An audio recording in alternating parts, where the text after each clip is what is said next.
Welcome ladies and gentlemen to a brand new video.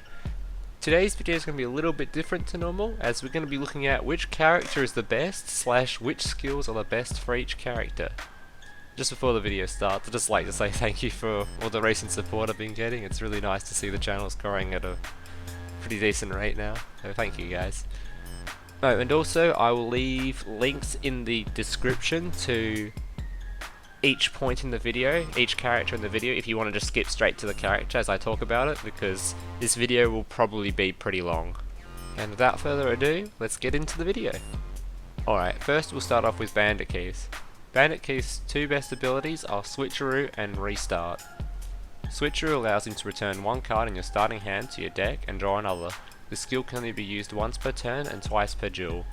Restart allows you to shuffle all your cards from your hand into your deck and then draw a new starting hand.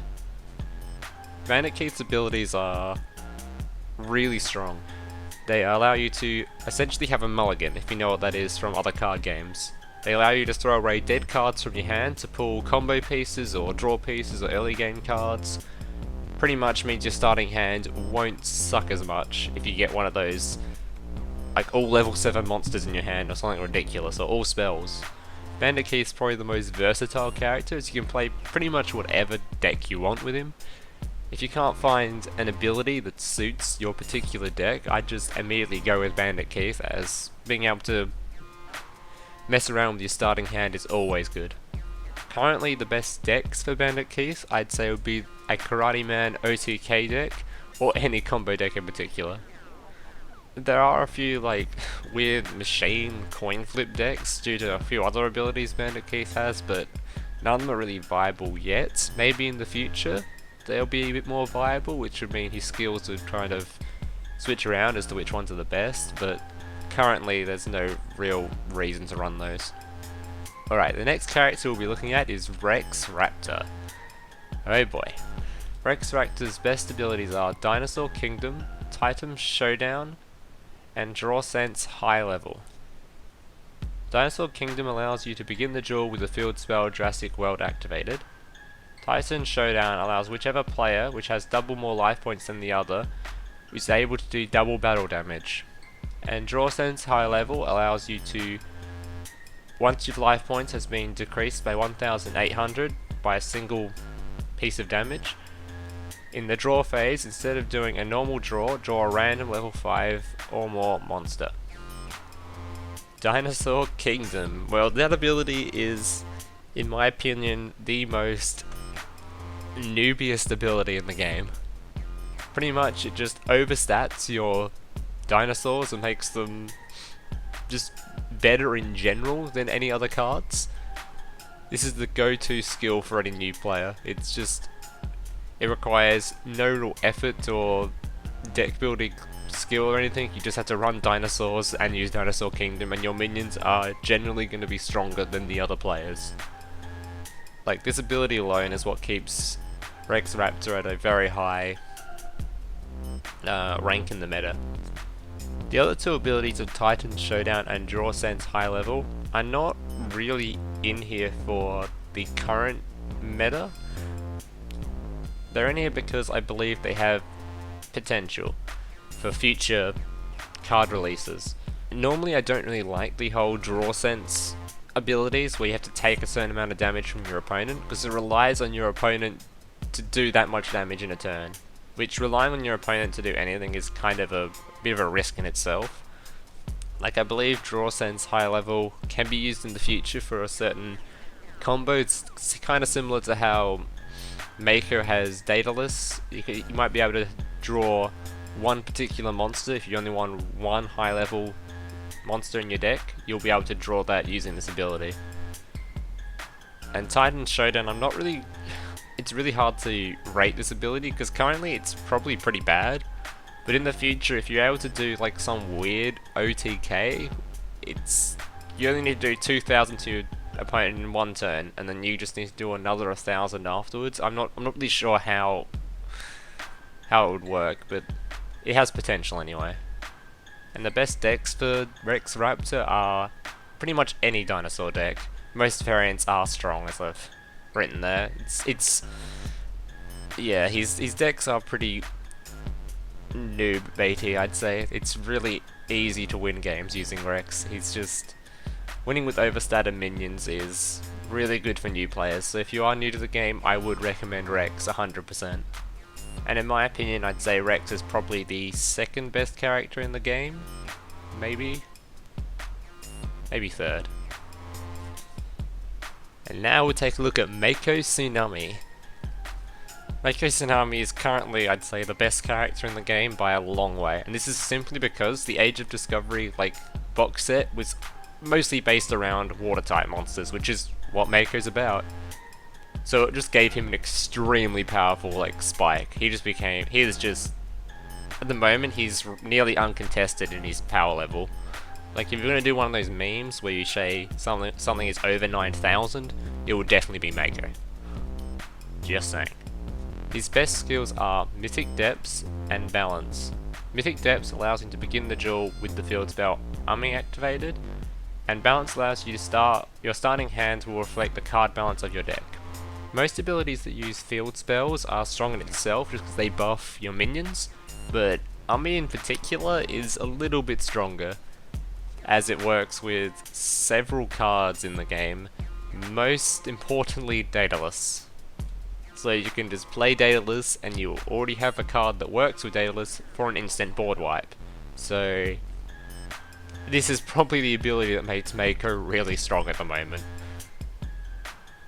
Balance is on here because it is very similar to how Bandit Keith's two abilities work, as it manipulates your starting hand to be something that you may want. It guarantees your starting hand will not have all spells or all traps or something really stupid. It will mean you'll have a set amount of monsters and a set amount of spells / traps depending on how many you have in your deck. So if you run 50% monsters in your deck and 50% traps, you'll get 50% monsters in your starting hand and 50% traps in your starting hand. I tried this with a OTK variant of Karate Man, and it worked pretty much as well as Bandit Keith's did. It's really good at getting your starting hand to be a certain cards that you want to be in there, such as combo pieces. Currently the best decks for Mako are Sujin / Daedalus decks. They're very, very powerful at the moment. There's nothing much I have to say about them. If you play this game and you try to watch the meta, you'll know this is by far, I'd say, tier 1. I don't think there's anything that really comes close. I'd say there are counters to it, kind of, but it's still on a tier of its own. I don't think anything really comes close to it. Alright, now we'll take a look at Mai Valentine. Mai Valentine's best skills are Harpy's Hunting Ground and Aroma Strategy.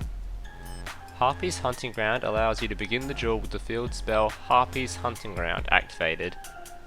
And Aroma Strategy means you can see the top card of your deck even before you draw it.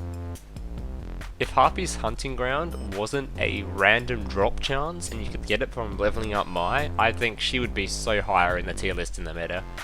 That ability is so good at countering specific decks such as Mako's and Rex Raptors. If you're unfamiliar with what Harpy's Hunting Ground does, it buffs your Winged Beast type monsters with a small little 200 attack buff, I think, and it also allows you to pick a spell or / trap and destroy it. So what you do is you play your Harpy, you target Mako's Umi or Rex Raptor's whatever the dinosaur one is, and you kill them. They no longer have their buffs. Not only can it do that, but then you can just keep playing Harpies, use Harpies combo, because actually Harpy decks are actually really strong. It's not hard to pull off their combo. And you can have really powerful minions on the board. I think Harpies could be a tier 1 / tier 2 deck if Mai's ability Harpy's Hunting Ground wasn't so hard to drop. Aroma Strategy is in here because it's an all-round just good ability. Being able to know what your next draw is makes it really easy to plot what your next turn's going to be and kind of help you just in general. It's another one of those abilities kind of like Bandit Keith, how you just kind of use the ability because it's just strong in general, There's no real deck you need to build around for Roma strategy. It's just kind of, if you want to play this kind of way, you can. And obviously the best deck for Mai Valentine is Harpies. As I said before, if Harpies Hunting Ground was a guaranteed drop from just leveling up, I think she'd be tier 1, tier 2. Alright, now we'll take a look at Tia Gardner. Her best skills are Holy Guard and Life Cost 0. Holy Guard allows you to receive no battle damage during your turn, and Life Cost 0 means that once your life points are below 1000 or less, you do not have to spend life points to activate a card until your opponent's next turn ends. You can only use this skill once per duel. Holy Guard is on here just same as Bandit Keith's ability and Mai Valentine's Aroma strategy ability again. It's because it's an all-round good ability. I don't think there's any particular reason you'd want to run this quite yet. I believe in future expansions this may be abused, but currently it's just an all-round good ability, that's why it's on here. Then we get to Life Cost 0. Now Life Cost 0 is an interesting ability, as it works very well with one particular deck, and that is Blue Eyes Ultimate Dragon. Slaver Sign is the card to go to with this ability, as quite simply, it allows you a pretty easy way of getting down to below 1000 life points or less, as it takes 5000 life points off you to use its ability, and once you've done that, you can then activate the skill, and you can use its ability as many times as you like. So you can use its ability, summon an Ultimate Dragon, then use its ability again, summon a second Blue Eyes Ultimate Dragon. Now you have two 4500 minions on the board, which are big threats. I'd say this deck is only roughly like tier 3 or something, but it's still so much fun to use. And this ability has a lot of potential. With any fusion monsters that are added to the game, Cyberstein will get more powerful, and therefore this ability will get more powerful.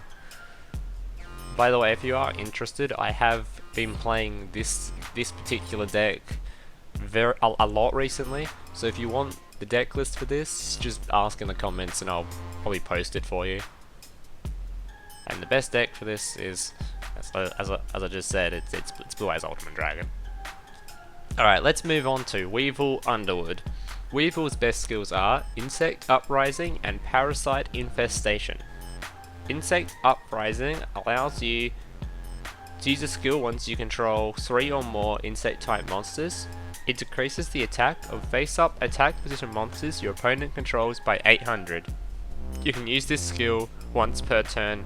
Parasite Infestation means once the game has started and your hands are being distributed, you will shuffle a random number of Parasite into your opponent's deck. Insect Uprising currently isn't that good of an ability, simply because insect types are fairly weak, and there is a few cards supporting them, but I haven't seen any that are like really stand out and make insect type decks really strong at the moment.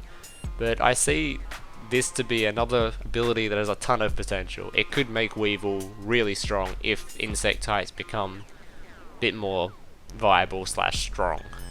If you're not familiar with what Parasite Infestation does, once it puts one of these parasite cards into your opponent's deck, when they draw it, it will special summon it to the board, and it will do 1000 damage to the person who just had it special summoned, which is your opponent. So this has a lot of potential with a lot of burn decks. So if you like doing effect damage to your opponent and burning their life points, if you don't know what a burn deck is, this is nearly the character for you. I think there is one other character who's a little bit better than Weevil at it, and that would be Odion. And the best decks for Weevil are definitely the Parasite Infestation burn decks I was just talking about, as they're currently the only really strong deck at the moment, but as more sets are released and more cards come out for insects, Insect Uprising will go up and insect decks will become a lot more powerful, I believe. Alright, let's go on to Joey Wheeler. His best skills are Luck on your side and Life Point Boost Alpha. Luck on your side means if your life points drop below 1000, your coin tosses always land on heads, and Life Point Boost Alpha increases your starting life points by 1000. Joey's abilities are pretty weak, to be honest, and as Joey stands currently in a meta standpoint, he is pretty bad. Like, he's very low tier. I'd say he's nearly the weakest character. Luck is on your side is on here because it gives potential for Joey for coin flip decks, because there are a few coin flip cards that simply if all the coins land on heads, you're just going to kill your opponent's board over and over, such as like Time Wizard or the new card that was released, which has 1700 attack and flips 2 coins, destroy a card if it both lands on heads. So this ability allows him to have some kind of potential for a deck in the future, but as I said, it's only in the future really. I don't think there's any particular reason to run Luck is on your side yet. And Life Point Boost Alpha is on here just because I guess it's good for new players. That's mostly why it's on here. It's a good basic ability. It doesn't take like any real knowledge to know how to use it or anything. It's just a good basic ability for new players, which is why it's on here. The best decks for Joey are currently non-existent. I don't think there are any really good decks for Joey. I think in the future there could be coin flip decks, but that's about as far as Joey goes currently, I believe. Now we'll move on to Odion. Odion's best skills are Chain Reaction. Chain Reaction can be used each time you activate a trap card to decrease your opponent's life points by 200. Odion is the go-to character for burn decks, I believe. If you want to do effect damage to your opponent, this is the character you want to do it with. It has great synergy with cards such as Attack and Receive, Blast held by Attribute, even Enchanted Javelin. Like, it's any trap will do damage to your opponent, so it's just really strong for burn decks. And Odion's decks, how they sit in the meta, I'd say they're actually reasonably powerful. They're not just niche decks that you might just run when you're bored. You can actually climb using Odion decks. It's not impossible. And the best deck for Odion is Trap Burn. Another deck that's actually fairly decent with the Odion is the Clowning Around deck that I have done a video on before, which I didn't say was good for Odion at the time. I still don't really think it's the best for him, but it's still it runs a lot of traps, so using Chain Reaction with it is actually fairly solid. And now for everyone's favourite meme, Pegasus. Pegasus's 2 best abilities I believe are Mind Scan and It's a Toon World.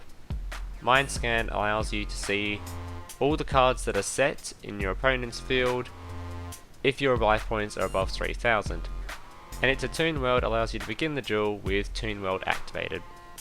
Mind Scan is another one of those abilities that are all round really strong, and I'd say Mind Scan out of all of them is probably the best one. It is strong for any deck. It is just be able to know what your opponent has set, such as traps, whatever he's laid down for you. You can just play around because you know what's there. I actually tried running my Sujin / Daedalus deck with this Mind Scan ability. I had a few army cards to my deck so that Daedalus would work, and it was actually surprisingly strong. It's really good to be able to play around cards such as Mirror Wall and just any other traps in general. If you know where they're there, you won't play into them, and therefore you can counter them. And It's a Toon World, allowing you to start with a Toon World on the board, makes you instantly be able to play your Toon monsters, which will be in my next video, I believe. I think I'll be doing a Toon guide, so hold on for that one, and I'll talk more about Toon World and Toons in that video. But just for now, if you do plan to play a Toon deck, this is the ability to go with.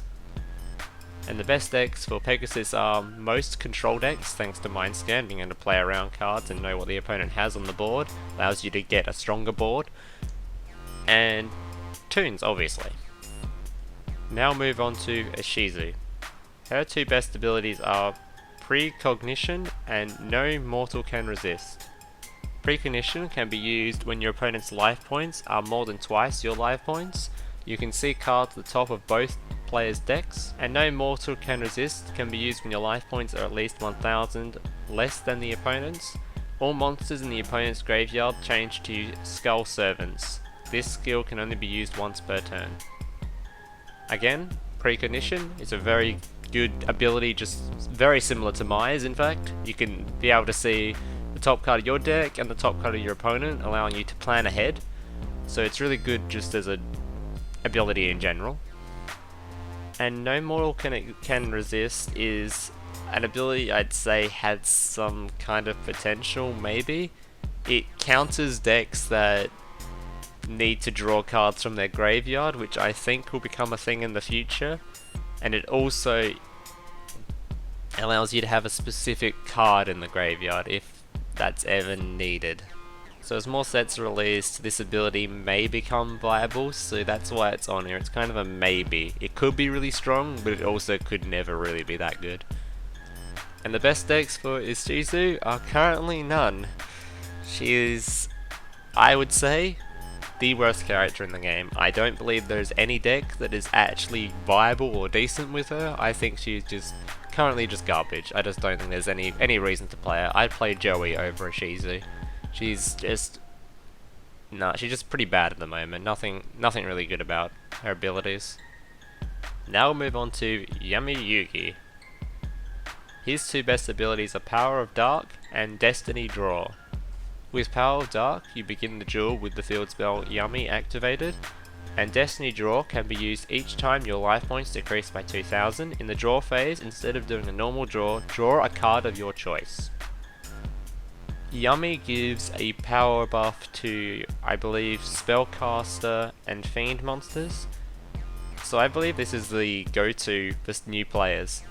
Like, I mean real new players, like players who just started the game. So before you even have Rex Raptor unlocked. As most of the cards you get early, especially if you're getting them from the first set, are gonna be Fiends and Spellcasters. And they do actually have a pretty strong power level, most of the Fiends do in the early game. Power of Dark also allows you to have the potential for future Spellcaster decks to become strong, and I'd say is the deck you would run if you want to use Gravekeepers, as Gravekeepers are mostly Spellcasters, so yeah. Destiny Draw it can be extremely powerful. It allows you to have those sick comeback turns where you draw the card you needed to win the game, or the card you needed to wipe your opponent's board. Yeah, if your opponent does that 2000 damage to you and you get to draw whatever card you like, it can be really strong. But as I said before, I don't really like abilities that require your opponent to do damage to you, as it requires your opponent to do damage to you. And as they know what your ability is at the start of the game, they can essentially just play around it and just never do exactly 2000 or more damage to you. And the best decks for Yami Yugi currently are any Fiend decks, any Spellcaster decks, and Gravekeeper decks.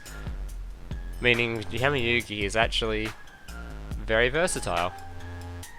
I would rate him pretty high up in the meta-ish. I'd say he's definitely better starter than Kaiba, so if you're going to start the game, choose Yami Yugi. Now we'll move on to Seto Kaiba. Kaiba's best abilities are Peak Performance and Beatdown.